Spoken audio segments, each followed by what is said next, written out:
going to be a very hands-on session about writing, about helping students, giving them the kind of feedback that helps them improve their writing.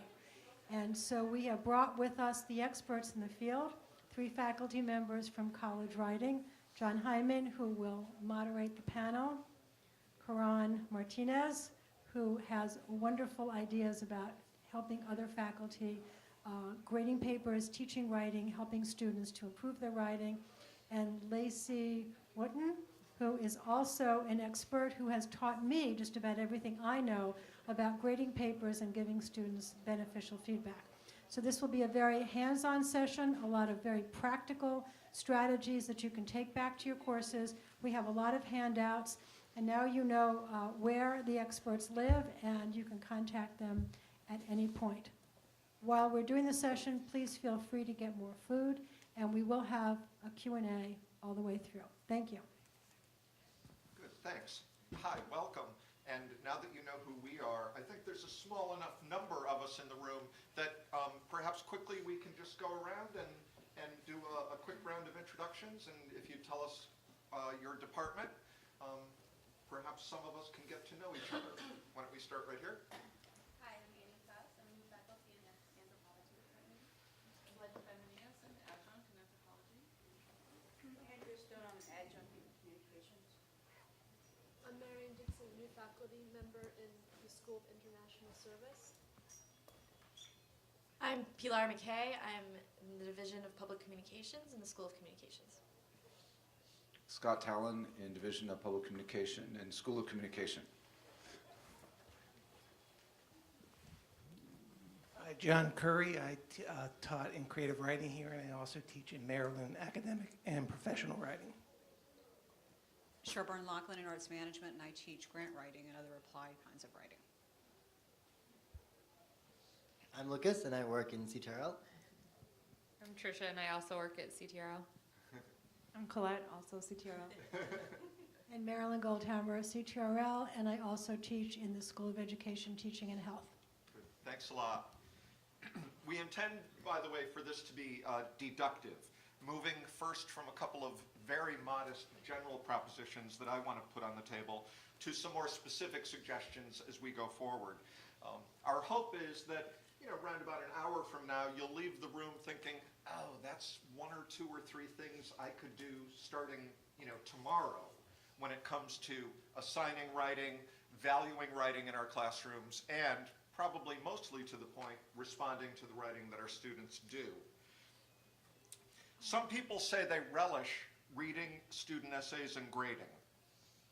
Not just that remarkable student paper that coaxes you to get up out of your chair and read an excerpt of it to your partner, but really, they say they enjoy the whole process of it. I take those people to either be lying or to be delusional. In fact, and please at the end grab handouts. One of them is an old saw that's been posted online often, The 5 Stages of Grading, borrowing from Elizabeth Kubler-Ross's 5 Stages of Grief, walking one through what one feels when on a Friday night you go home with a briefcase filled with papers. Talks like this are supposed to open with something catchy. I'm going to do something opposite to that, opening with something ordinary and obvious, but I think which gets right to the heart of the matter. A student was quoted recently in a study done at Indiana State University when it came to student response to teacher response. And he said this: I like it when the teacher tells you what the problem is and there is actually a criterion. Again, it sounds like a modest proposition, but he gets right to the heart of it. He reminds me, in fact, of the 1956 baseball novel by Mark Harris, Bang the Drum Slowly. In it, Harris chronicles a baseball season of the mythical New York Mammoths. The veteran players on the team play a card game called Tegwar. It's designed to win money from both fans, hangers-on in hotel lobbies, and from rookies in the clubhouse. The point of the game is that the veterans are making up the rules and parlance of the game as they go, inventing phrases like, that's a natural banjo, or that's a double honeybee, or even more counterintuitively, no, in Tegwar 15 plus 15 equals 32. And of course, the hustle is that the initiate does well at the beginning. He'll play a card without even knowing why he's playing it, and the response will be, I thought you said you never played Tegwar. That's a double honeybee. It's all nonsense, of course, and at the end of the evening, the initiate is relieved of the money in his wallet. Tegwar is an acronym for the exciting game without any rules. Students writing and handing in their work to us for our judgment should not feel like a game of Tegwar. That kid at Indiana State, he was saying that writing and getting evaluated sometimes feels just that way. It's one of the reasons why in the college writing program we work from a consistent grading rubric. And again, you can grab a copy of this at your leisure today.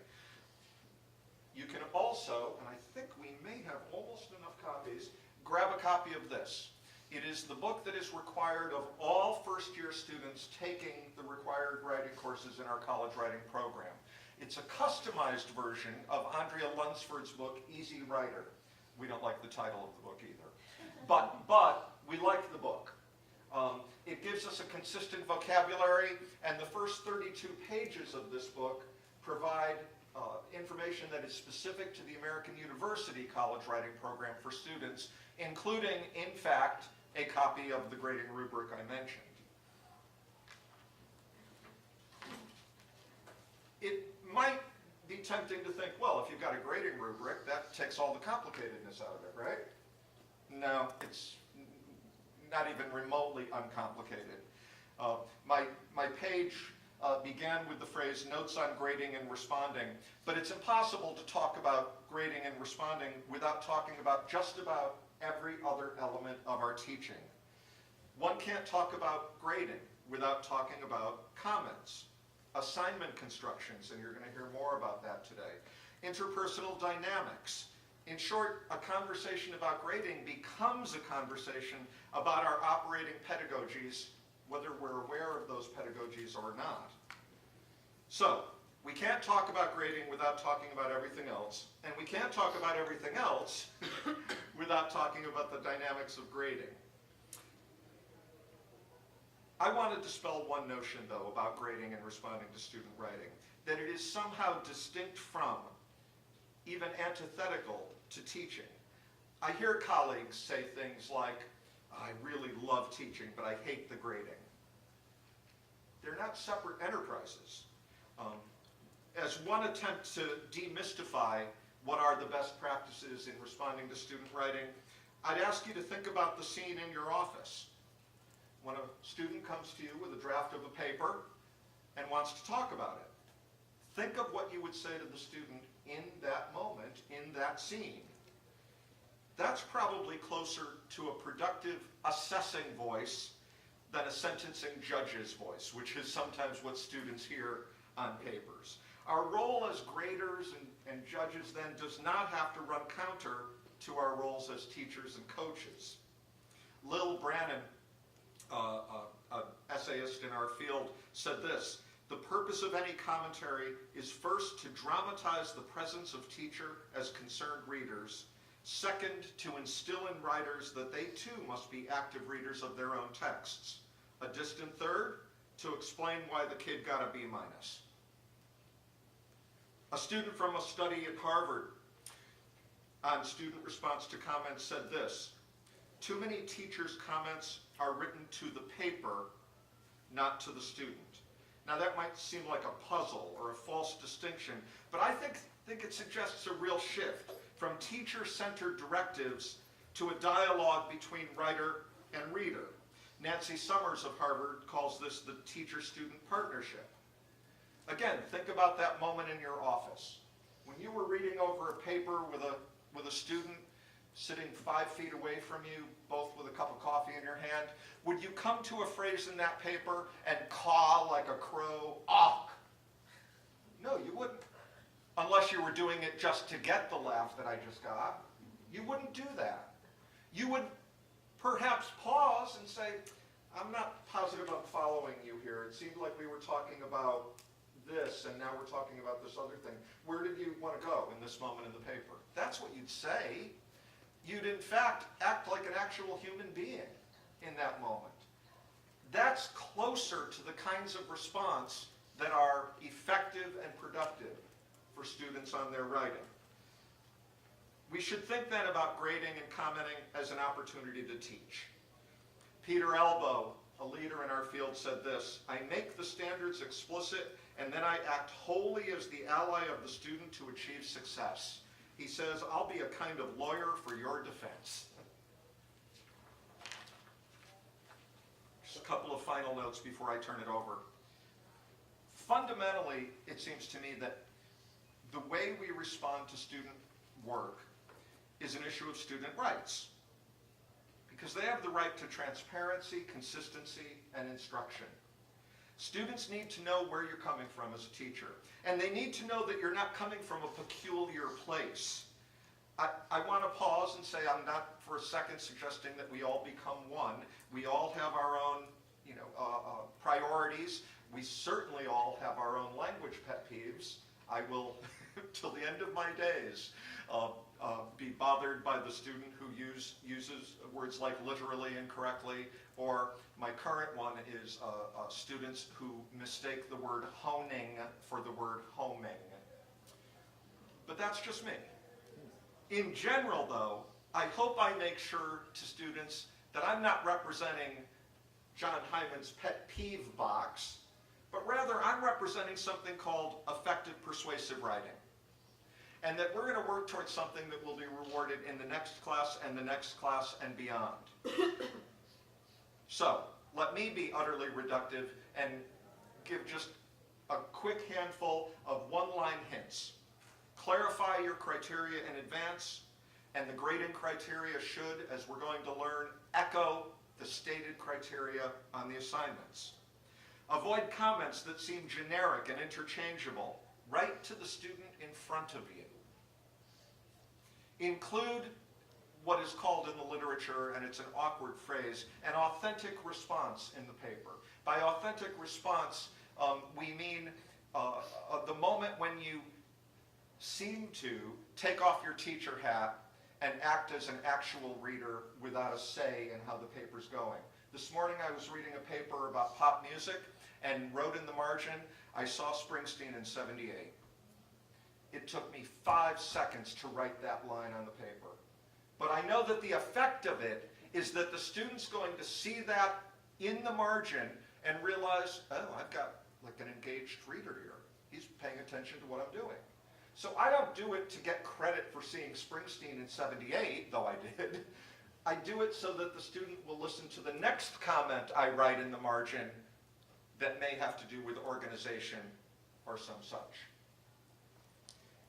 This next one's a little tricky. Find something to like in the paper and actually like it. It's sort of a believing game, again, to quote Peter Elbow. And finally, check with students. The way one responds should be part of a dialogue one has with students. I'll often, either anonymously, through some kind of a survey or the like, ask students, are the responses you're getting from me on your work helpful? How could they be more helpful? Would it be better if we did X, Y, and Z? I want them to know that there's nothing written in stone about the way paper 1 gets returned. I want them involved in that decision so that they can become engaged readers and engaged writers. But I've gone on way too long. I want to turn it over to my colleague Lacey Wooten. So to follow on that, I want to talk a little bit about slightly more specific. You'll find that we're going to get a little more particular as we go along here. I think we're all here because we all know that writing is important. I think you wouldn't get any argument about that across the university at all, that writing matters. Certainly, and not just in the university either, but beyond the university, certainly. Students understand this too. If you ask them, they've been well trained in why writing is important. They know that they need it for their jobs. They know that they'll increasingly need it for their jobs as times change. They know they live in a text-focused world. Do I need to move this over? They know they live in a text-focused world too. They're immersed in text. It's it's not like students never write. They always write. They're constantly writing. So they know that, and they also even know that writing aids in learning and understanding. They've been taught that in middle school and high school. So the importance of writing is not in any way an unfamiliar concept to them. So then that brings us to the question is, why do we often feel like student writing is so flawed? If they know why that it's that important, then why can't they do it better, right? And that's sort of the perplexing question. I think one reason that we often forget, especially as the semester gets hectic and difficult, is that they're students. They're learning to write just as they're learning to do everything else. And they're not only learning to write, they're learning to write in SPA, they're learning to write in public communications, they're learning to write in SIS. They're learning to write in all these different worlds all at the same time. One of the things I tell my students when we talk about genre conventions, because that's sort of a foundational idea in my course, is that they have it, it's much tougher for them than it is for their professors. Each of us writes in our field. Students have to go out and write in 5 different fields or 6 different fields. We don't have to do that. Every time they walk into a different classroom, they have to learn a different way to write. And they're all new at it while they're doing it too. So it's tremendously challenging for them. And so I think we have to demand a lot of them, but also not get really upset when they struggle and when they flounder, because they're going to. They're novices at this. No matter how bright they may be, they're still novices. I think the other reason too that their writing can be weak is that students don't see the ways that people across the university value writing. I do firmly believe that pretty much everybody in the university believes writing is important. Students often don't get that message. They don't know that other people besides their writing instructors think writing is important. Students are efficient.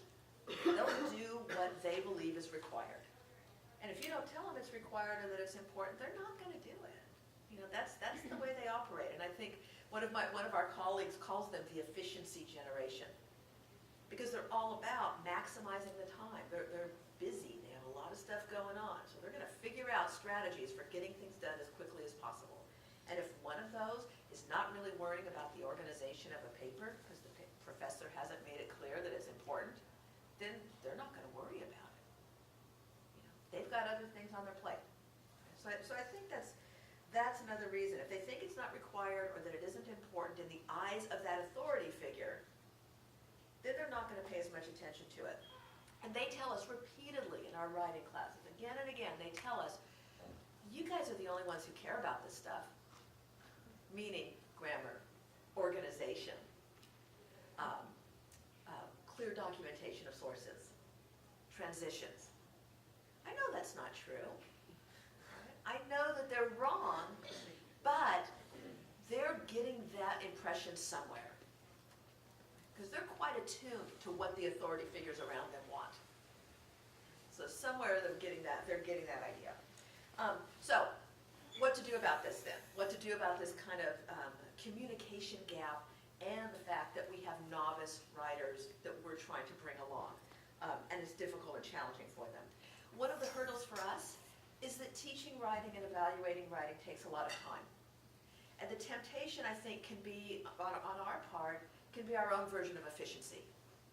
How can we get through these damn papers as quickly as possible?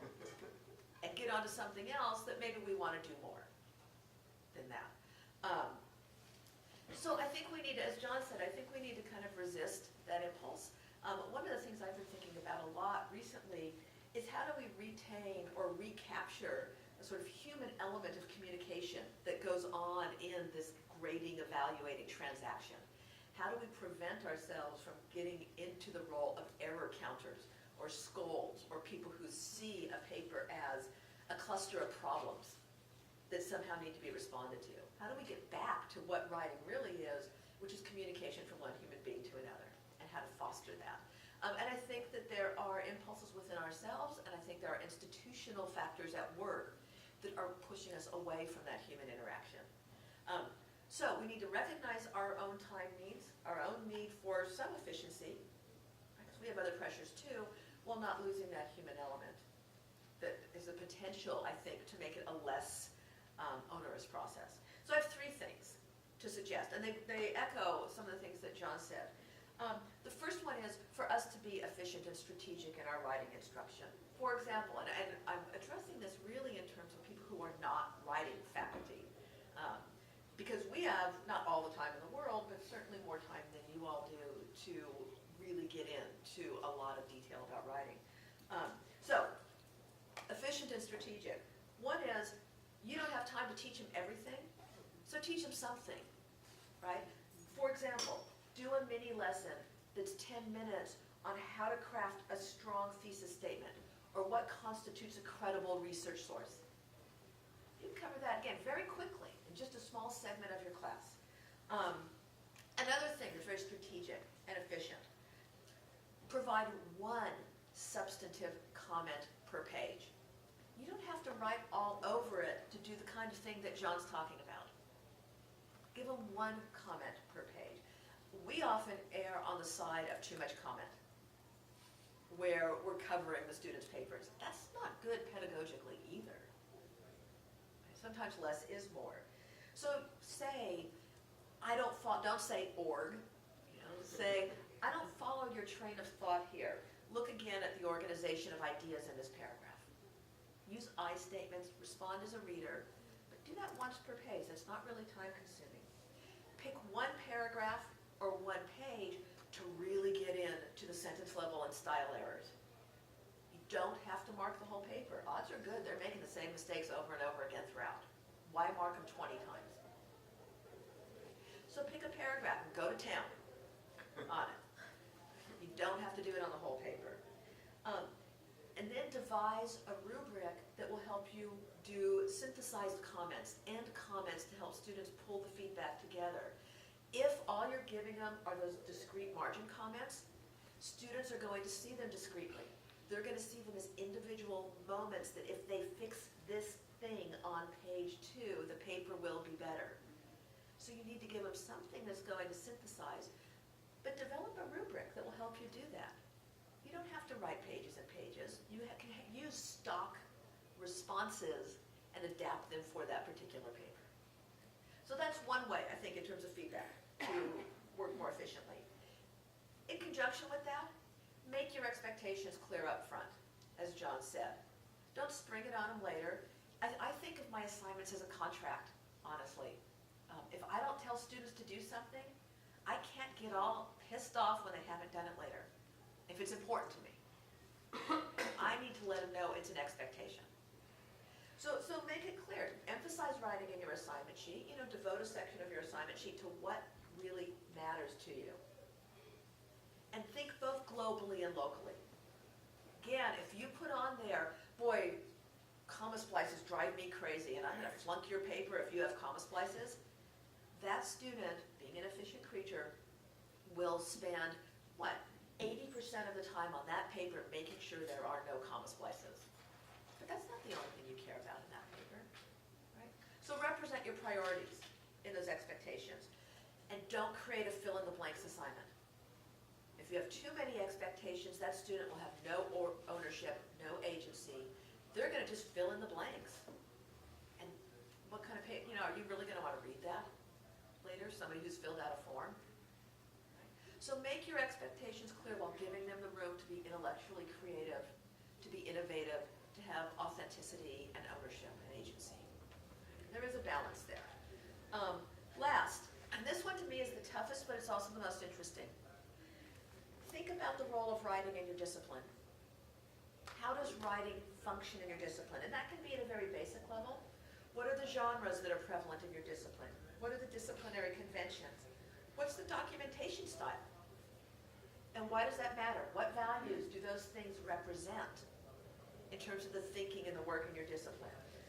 With more complexity, how are conversations and arguments conducted in texts? How do people engage with other perspectives in a work in your discipline? Which kinds of approaches are valid and which aren't? Some disciplines value case studies, others don't. How present is the author and why? Some disciplines expect I, some disciplines allow I. Very few, far fewer than students realize, forbid I. So how present is the author in this? Do authors use headings? Is there a kind of organization? Why? What are the common moves? So think about how can you convey the values and priorities of your discipline through the nature of the writing. And even though that's tough, I think this is the place now where we can start to recapture that human element. Because now we don't have a bundle of errors, we have authentic work within the discipline that you can respond to one member of the discipline to potentially a novice, but who also is another member of the discipline. So, hand it over to Prom. Great. So my role now is to put some flesh on these bones that Lacey and John have talked about. And I'd like to do that with a couple of examples from my teaching and my pedagogy. So could I ask you to hand these out? Marilyn? Coming around is an assignment prompt for an assignment that I do in my Lit 100. So this is the gateway course for a lot of our new freshmen. It's an annotated bibliography, and it's the middle of 3 linked assignments. It follows from what John and Lacey said in terms of really setting up our expectations for the finished product and for continuing to establish a common glossary or vocabulary. So I want to pull your attention to the kind of thinking that goes on up front when you're designing your assignments. Think about it in terms of different sections that are highlighted for the student. What's the purpose of this assignment? What is the professor expecting me to achieve? It's a nice way to start. If you have particular conventions to this assignment, to your discipline, to write those out in terms of guidelines, a sort of a list for students to know that they've attended to all of the things that you're thinking about. I like the very audience-friendly tips where you're in an advisory sort of role. You're able to offer examples. In my class, I like to get my students out into Washington, D.C., so I ask them to visit and then write about a Washington, D.C. landmark of some kind. So here, I'm asking them in the context of memory and commemoration, how do you find something new to extend the conversation about one of these monuments or memorials in D.C.? Flipping the page is an opportunity to underscore some of the practical work that we're doing in the classroom. What is an annotated bibliography? Again, these are scholars who are new to this academic conversation. The annotated bibliography or the literature review is common to a number of our disciplines. What are the expectations of this form? What's one way to do that they could then adapt to an international politics course or a communications course or even a literature review in a biology course? So this talks about underscoring that actual practice that we're doing in the classroom, and is a little bit of a summary reminder. And finally, especially as Lacey was mentioning, evaluation. How is the professor going to look at this assignment? What discrete priorities does the professor have for what I need to produce? And here I've done this in a kind of a question checklist. Again, as a friendly reminder, have you remembered to do all these things before you've turned it in? And then in the second handout that you can see, it's an actual copy of some of my feedback. And here what I've done is to adapt some of the ideas that John talks about. You've got the rubric, so that little table up top has gone back and is mirroring everything in the evaluation portion of the prompt and allowed me a chance to comment on the right-hand side. Then, as John was mentioning, not losing sight of the fact that this is a person and this is an active communication, I'm writing a short letter to the person. So here's Amy, and leading with praise, I'm impressed by the quality and variety of your sources. A little bit what you've done well, what you've done right. And I'm trying to mirror back an appreciation for what the attempt is in this paper. In this case, the student was writing about the FDR Memorial and bringing in information about how, when it was opened in the early 90s, there was quite an uproar that he was not in a wheelchair. And so disability activists and psychologists, and quite a scholarly body, weighed in about what that means in terms of commemorating the legacy of that president. echoing what Lacey says, you can see in the third paragraph of the short letter that I've divided my feedback into that idea of global and local. So in the global, I'm really engaging with the project of what the writer's trying to say. So I pose two questions at the conclusion in the margin. What would FDR himself have thought of his depiction in a wheelchair when he fought so hard to hide his disability from the public? I don't actually know the answer to that question. It's something for the student to continue to expand on and think about. Growing from that, I write, in terms of political correctness, who decides the legacy of a president and how we commemorate him? Is that up to the family? Is that up to historians? Is that up to the public? Who has ownership of that? So again, an idea with no clear answer, but having the student, having done the work, to then grow these larger questions. But then in terms of our job is also about correctness and style. On the local side, I see how much you tried to eliminate passive voice, and I applaud that. And that's the kind of comment you can really only make if you're seeing students as individuals and you're seeing their writing as a process. And this was actually improved from an earlier essay where there was just passive voice all over the place and explaining why that was not a great choice. So I say you still have some work to do here, and we need to attack some patterns of phrasing that I marked as awkward in your text. I really recommend reading aloud as one revision technique to catch that. You'd quickly tag the awkwardness because you don't speak that way. And then I finish with a kind of raw, keep going, Professor Martinez. Now, so you may be thinking, that looks like a tremendous amount of work. Okay, so the rubric actually really helps to say, you can also just, I have yes and then a bit of a comment. You can just say yes, see the text. Doing it on the computer enables you to start to have stock phrases, no joke, to cut and paste when some of the issues are the same. Of course, personalizing it when necessary and needed, the part about onward questions and to their particular memorial. The other thing to be careful of here is that students look at each other's comments. So you don't want to be seen as the cookie cutter fill in the blank responder either.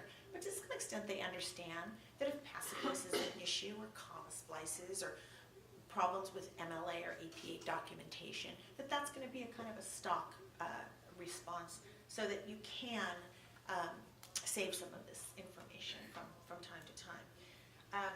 To make this now an exercise that you all can engage in, Lacey, for a talk that we did earlier, broke this down into a worksheet with possible assignment sheet components. So make sure you grab one of these if this is an idea that you like, where you're making the,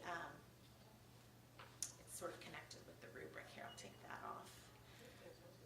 I have copies of the rubric if we want to pass those around. And so to sum up, and to quickly get this to the conversation stage. We do, apparently. Just to say, to look at student writing as a conversation, as a way of teaching, as a way of communicating with that student as a person, while trying to regularize as much of your work as you can, really turns out to be a winner for students seeing writing as a process, not just in your class, but in other ways and other disciplines and conventions as well. And if I can just add a suffix to what both Karan and Lacey have said, lest there be any confusion, we in the college writing program value correctness. Oh boy, do we value correctness. But let me say this, if students begin to think that that's all we value, that's all they're going to value. You know, what's the old line? If your only tool is a hammer, every problem begins to look like a nail. Well, if your only tool is to comment about, pure technical malfeasance, that's all the student will attend to. Some of you, I'm sure, are familiar with. It's a terrific video. It's now several years old. And I can't give the attribution because I can't remember, but the video comes on and there's 6 people in the foreground. There are 2 balls, and the question is simply, let's see if you can pay attention. Count how many times the people in the blue shirt pass the ball. So, as human beings, we've now been given a task, and oh boy, do we count. I remember I was a sucker for this the first time I saw it, and I was very proud of myself when I think it was like 47 or something, and I got the answer right. And the screen at the end, it's 47, did you get it right? And while I was patting myself on the back, the screen reads, but did you see the dancing gorilla? And I didn't. And in fact, I disbelieved that there was a dancing gorilla. And then they played it again, and there he was. If all I'm looking for is a broken sentence or three, that's all I'll find. And that's not, I think, what we want to communicate to students. And, you know, I think we can have it both ways. I think we can insist on correctness. When we tell students stories of, you know, anonymously, the letter of application that comes in with 2 typos in the first paragraph and the application got rejected because of those 2 typos, anecdotes like that underscore the importance of correctness. But if that's all we say, they're going to be typo hunters instead of writers. So I just wanted to add that. And I like talking about that video too, because if you haven't, I saw a couple of nods around the room. If you haven't seen it, by all means, it's just terrific. It's Dan Simons. He's from the University of Illinois, and it's called The Invisible Gorilla. And he has a book about it, and it's amazing. It's right, and you don't see the gorilla. Yeah. It's inattentional blindness. That's what you're talking about. Right. I guess, Marilyn, we have time for Q&A, or? Yes, we definitely And do. probably, the Jewish mother in me wants to say, please eat more food. Yeah, Scott, Scott. glad you mentioned first person, because I find that students often are fearful of the first person, and I'm trying to understand why that is, and this connects to another question. In an upper division class, what should we as faculty expect that they know how to do in writing? What have they had to take, and what should they be able to do? Because that helps us do better assignments, I think, instead of just more basic stuff. Why don't I answer the first question and you can answer the second? Perfect. I think they're fearful of I because of us. I mean, us as a body, and because they're high school teachers. They're high school teachers that beat into their head. Never, ever, ever use I. Scholarly writing never has I. But, you know, I'll tell you, I encourage my students to use I teach them how to use it as it's used in a scholarly article, where it's often used for meta-commentary early on to lay out the project, to provide a roadmap. And you see it all the time in scholarly articles. It's just silly to say we don't use it. And yet, I have a colleague in SIS who's a good friend, but we've argued about this. And I've said, you know, because my students in SIS say, all my professors say never use I. No one, and students are told, scholars in SIS don't use I. And, you know, I've said to this friend of mine, I have read SIS scholarly articles that use I. It's simply false. And she said, I know, but I tell them not to use it anyway. And so I think if we can't overcome, this goes back to what does the discipline genuinely do, right? If we're not willing to embrace the actual functions and conventions of our own disciplines and let students be a part of those, then we can never expect them, I think, to do the kind of writing we want them to do, because they'll always be outsiders. They'll always be students. They'll never be genuine participants. I do have, I was looking for a board for a minute instead of force I have it. There's a wonderful website called writingspaces.org. One word, writingspaces.org. It is an open access writing textbook. The authors are leaders in the field of composition. It's written for students. One of the essays, Scott, is called "I Need You to Use I," and she talks about what are the scholarly conventions for using I, and when don't you use it.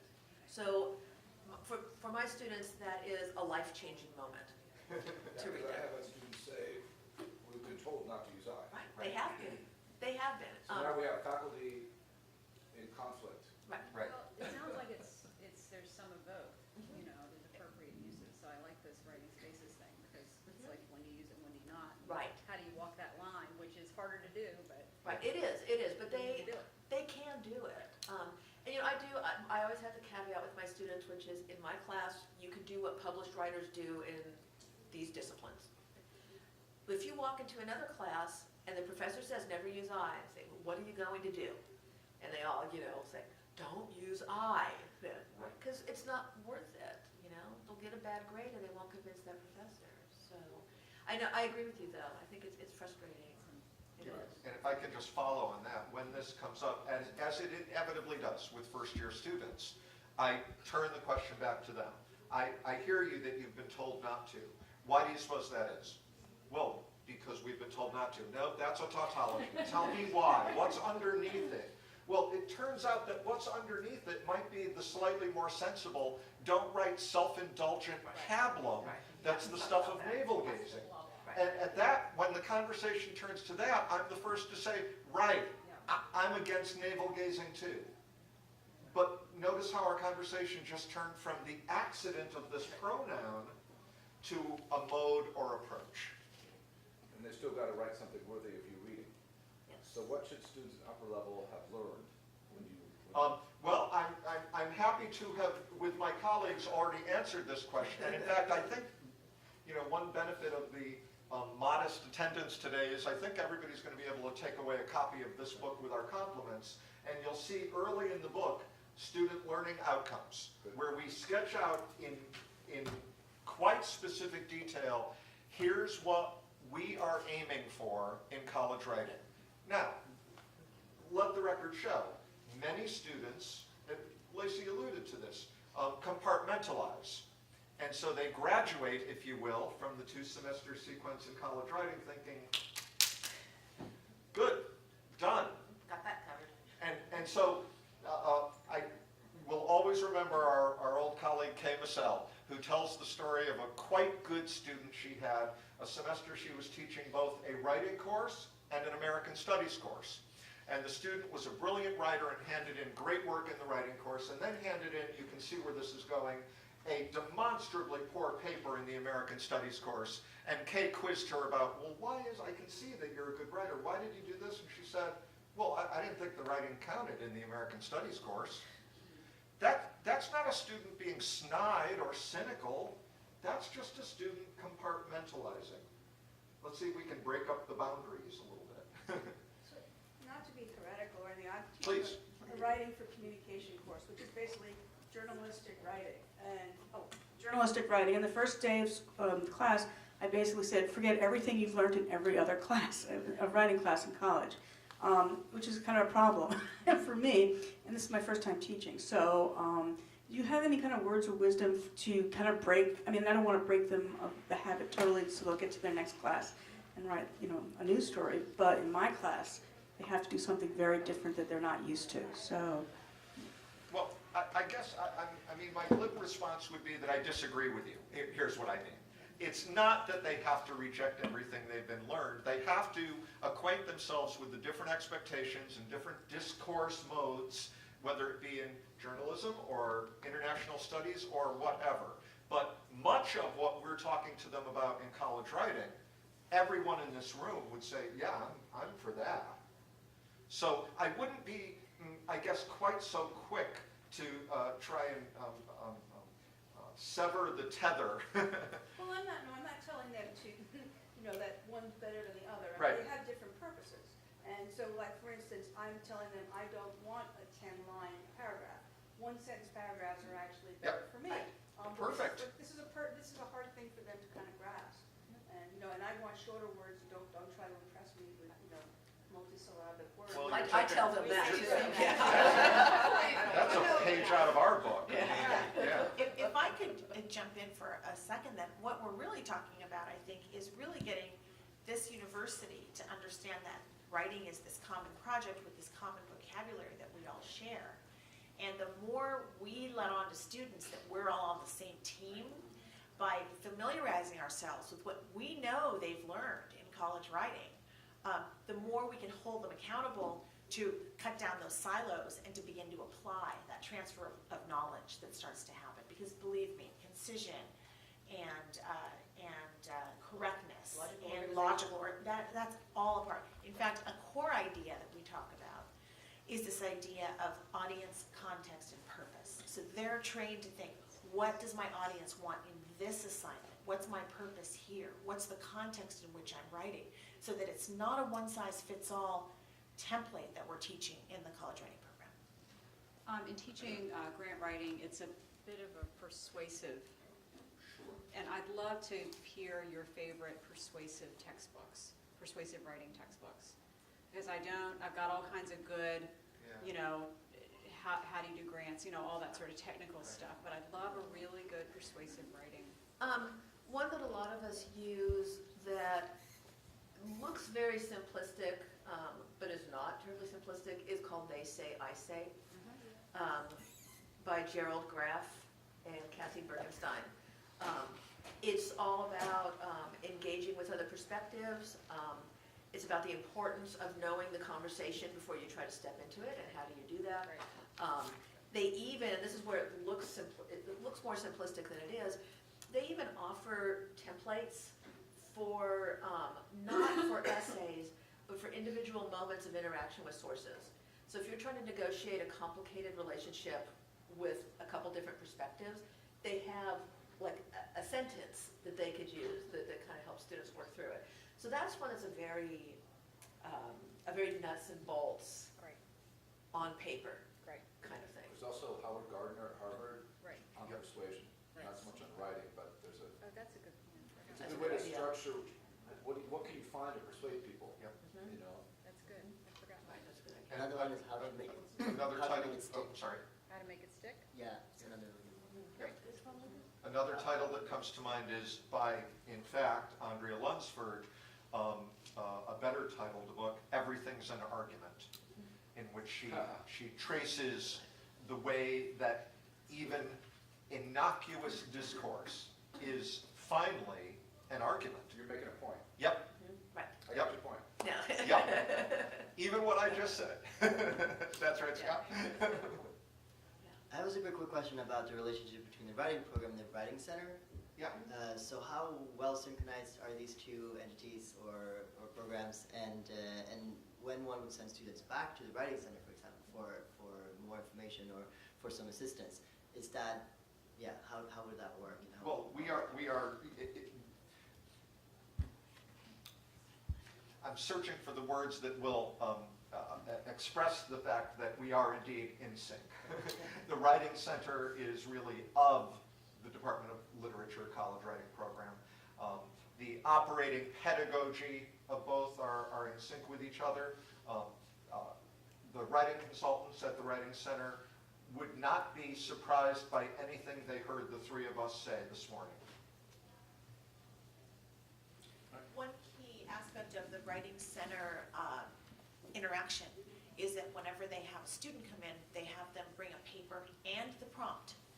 Right. So that they are internalizing this idea of this particular text is a response to certain expectations, and will help the student to see the points where he or she may or may not be fulfilling the expectations of the assignment. So it's a very holistic kind of process, and I think that comes out of the collegiality, the collaboration that we have.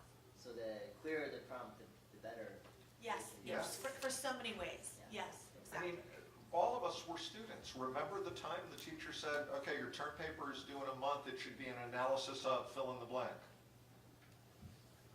You didn't really know what to do. You took a shot, Right. And but it was guesswork. And I want to add too, this does not mean that we don't have the student who comes to our office hours and says, so what do you want us to do in this paper? Right. I think that's something common that we course. all have. So following up on the Writing Center thing, and I'd just love your insight on this, what do you think the Writing Center does best? And I have students come back and tell me all of their opinions and stuff, like they're really good on this, and they're really good on this. So from your perspective, because then I could send them appropriately to the Writing Center. It Because they only have an provides- hour. I mean, they don't have, you know, Here's gobs what of the time. Writing Center does. It animates, for that 45 minutes, a disinterested reader. I'm using that word precisely. Not uninterested, a disinterested reader. This is not somebody who has particularly a stake in how that paper is going to work out, and the student knows that. So the conversation can often be richer and more attuned to what the student's hopes and dreams for that paper are. But a little more specifically, my sense is from talking to my students who go, they tend to get the most out of it when they bring in a draft that they have particular problems with. And whether it's organization, or how to proceed with the argument, how to work with the argument.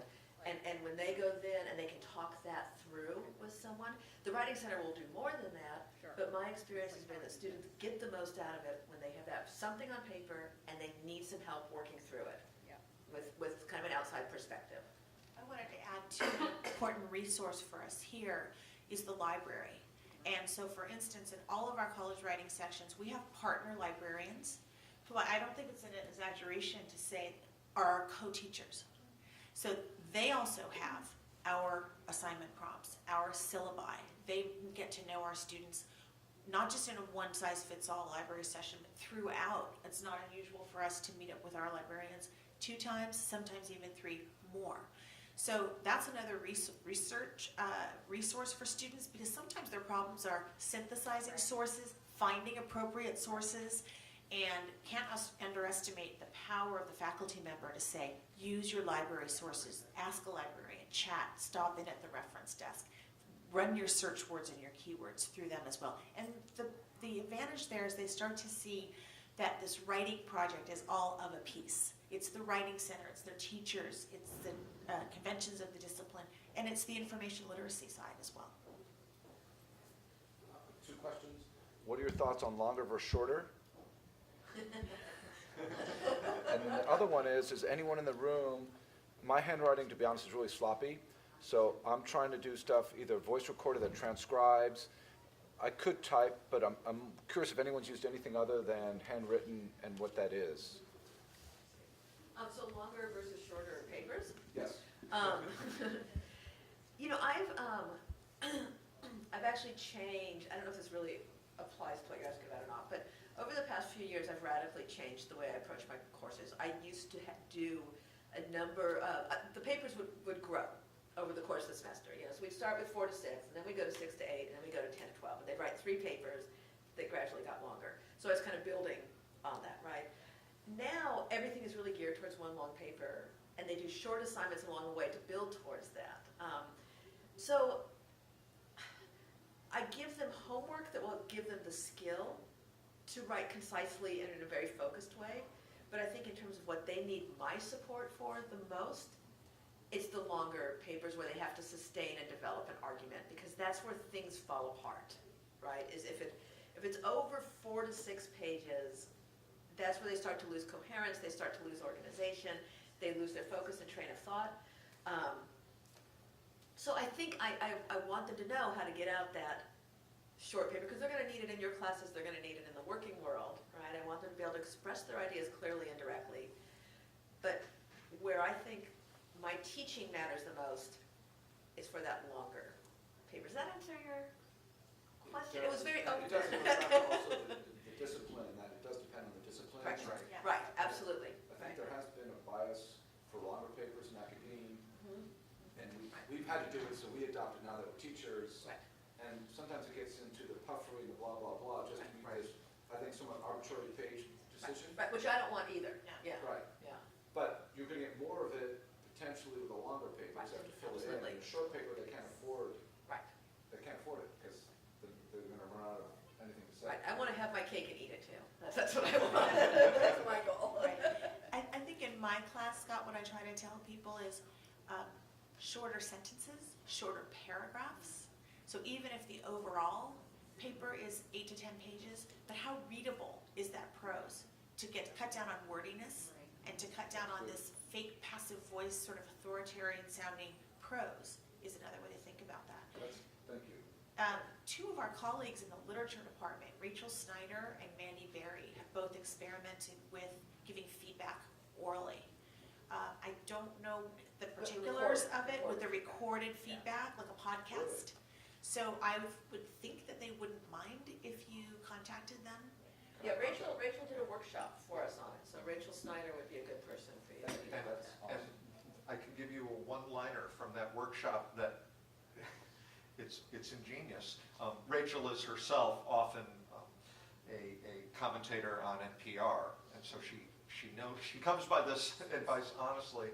when you're giving your feedback orally, recorded and then given to the student, smile as you're speaking your words.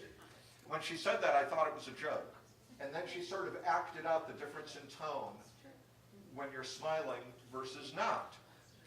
And I'll be damned.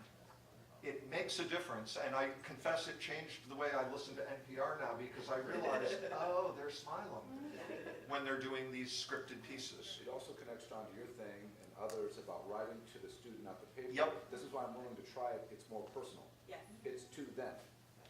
Right, that's true. Right, it's a conversation. I have a good app for you too, by the way, that I can share with everyone. What's it called? It's annotation through Google Docs, with oral annotations, which is very, very nifty for PDFs or what have you. Thank you, Lucas. Cool. I'm going to just add on this as somebody who teaches the academic writing in your division. We're colleagues. Yeah. What I have found effective is using a page minimum, not a page maximum. Yeah. I'll say minimum 6 pages, and what I find is that the students, if they're engaged with the topic, will write above that.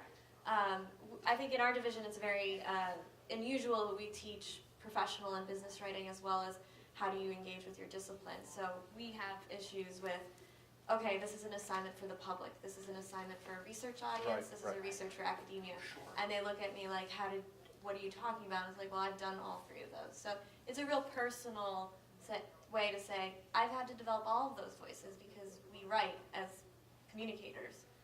So, yeah, the page minimum works for me. And Nice. yeah. Yeah, I mean, I do find, I ask for my final paper, I'll usually say around 10 to 12 pages. Most of them give me papers that are 14 to 16, that actually, and there's substantive all the way through. But then again, they're engaging with multiple scholarly articles. They have a project they've worked on all semester.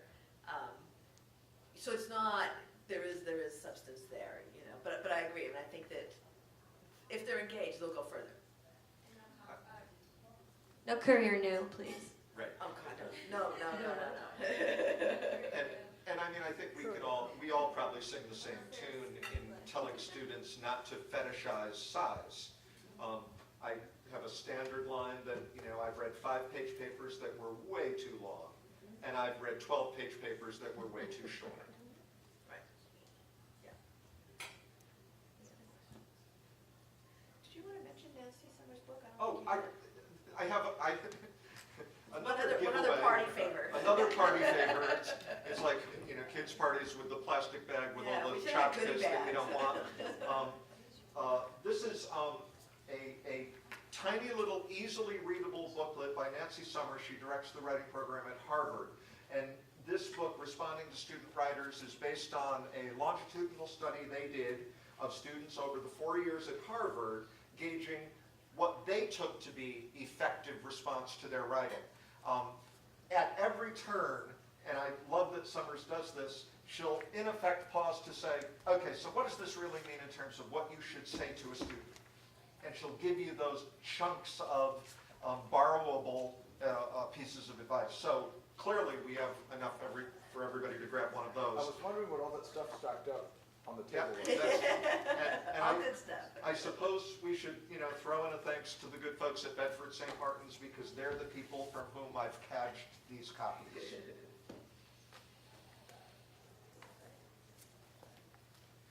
I also have, just while we're on the subject, if you're interested, a short bibliography of essays that I find interesting and helpful and even provocative about grading and assessment.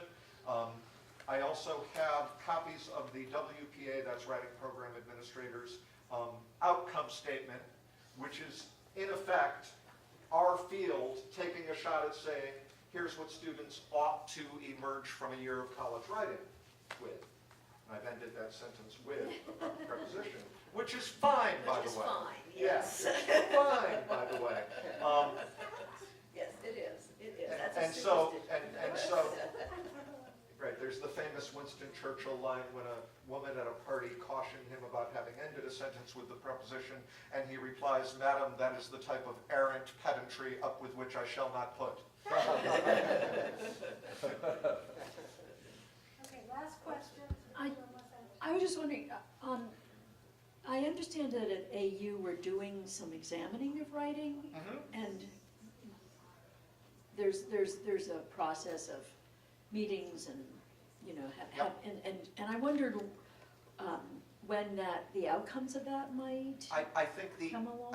aim is to have, by the end of this academic year, a report that will, in effect, mirror the report that emerged last fall on quantitative literacy. Not that the issues are the same, they're not, of course, but in terms of the scope and the form of what that outcome will be, that'll be the model of what is being hoped for. So it won't be a change in... Well, and keep in mind, after the quantitative literacy report came out, there are actual changes being made because of that. You know, there is almost certainly going to be a quantitative literacy requirement for all students who are graduating from the university. And different courses are being devised as a result of that across the university, you know, in different units. So that report affected changes across the university. So I would suppose that, you know, this one would too, probably of different types. There's one, I've been on all these different committees. Yeah. And John, correct me if I'm wrong. One of the key questions is how to move writing forward. That nobody doubts that what happens in college writing is good. Okay, the question is how to move that forward, and should there be something at the other end? In other words, when students are seniors in their major fields, should there be something, either part of a capstone or something separate, that's a culmination of the writing skills that they need to have before they exit the university? Is that right? Yeah, that's a fair... So that's sort of a summary of where those discussions have gone. Okay, and what Lacey said before, just to summarize some of this, the mindset of faculty and the way we view writing is what's so critical. That we're not looking at it as a gotcha. Okay, you can't write, you can't do this. It's how to move students writing forward in every single class, even if it's a little bit in one course and a lot in another course, that students are constantly getting the same message that learning to write well is important, it takes time, it gradually improves over time, and that all of us, to some extent, need to be involved in the process. I hope we got that recorded. That was a terrific